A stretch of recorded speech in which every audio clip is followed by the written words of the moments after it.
Welcome to Melbourne, where qualifying for the Australian Grand Prix should be getting underway shortly.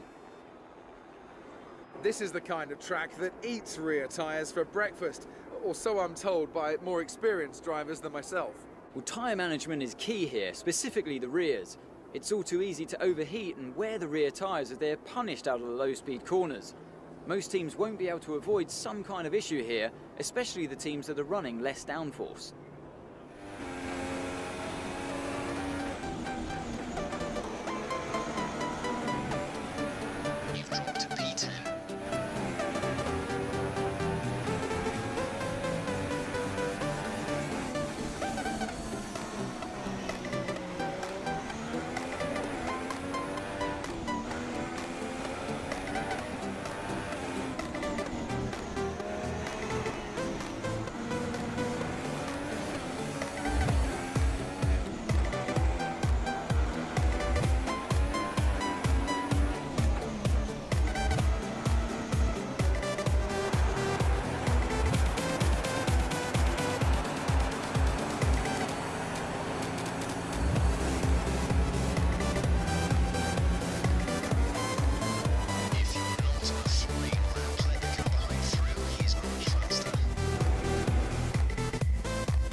They say that even a second is an eternity in Formula One, so going 4 winter months with no racing at all has seemed a very long time indeed.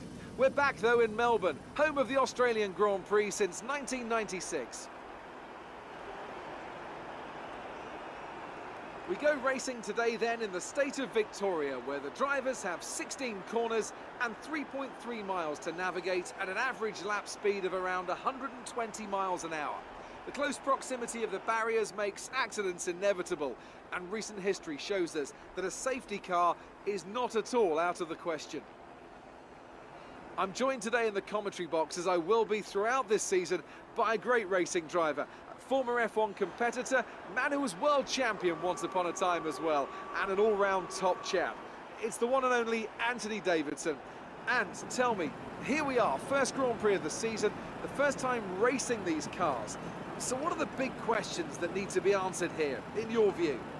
First of all, Crofty, and thanks for the glowing introduction, I just want to say it's a real privilege to be here, and I can't wait to see what this competitive field has in store for us this season. Now, to answer your question, obviously there's the question of performance in race trim, but really this is going to be all about reliability. It's the first Grand Prix of the season, don't forget. You're pushing all your new components to their limits. Formula One cars are full of very sophisticated but also very sensitive technology. So the most important thing today is to get to the end of the race, keep everything in good condition and try to stay out of trouble while you're at it. Excellent job yesterday. We qualified above expectations. Let's go out there and put in a performance.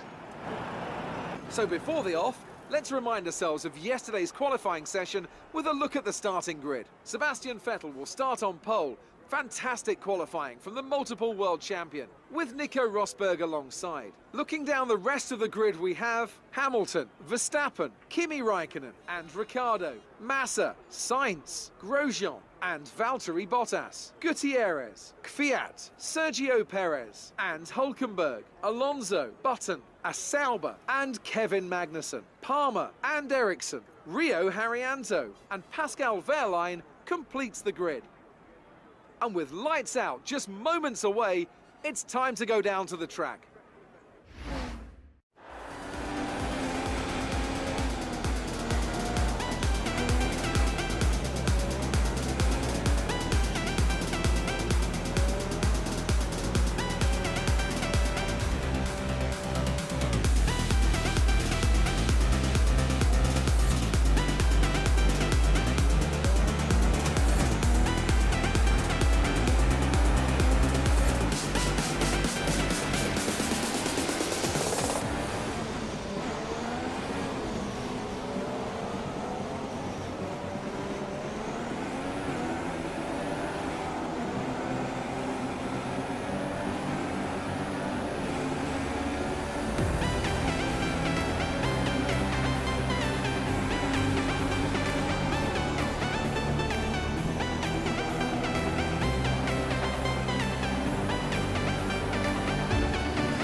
There's a lot of damage to the front wing. We're seeing a significant loss in downforce.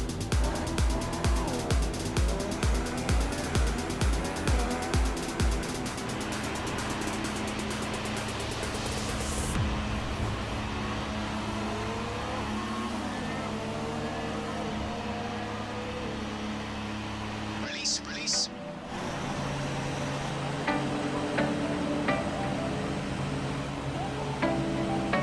Up to speed now. Let's get some heat into those tyres.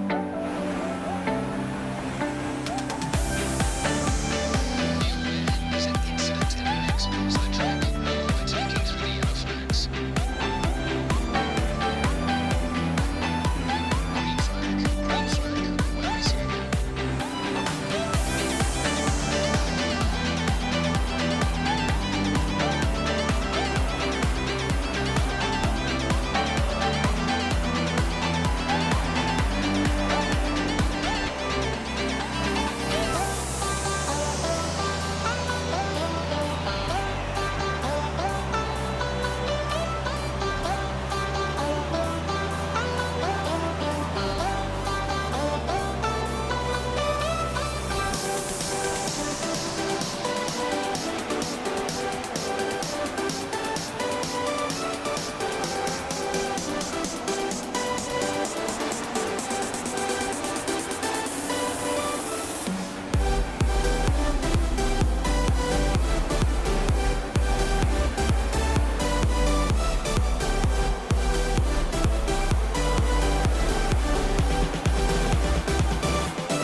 this day by any means. Brilliant stuff from Mercedes today. That's another historic win. Tell me, Ant, what was the key to this success? The difference was clearly in the strategy. You could tell they'd done a lot of work on the pit wall to really optimise each stint and get the most out of the tyres. And it highlights just how much of a team sport this really is. But credit to the driver as well, though. There's no good having a well-oiled machine behind the scenes without a talented hand on the wheel, of course. And here are our podium drivers today after that excellent race. They've excelled here, as they so often do, and it's a well-deserved victory. Mercedes, then, are on top today.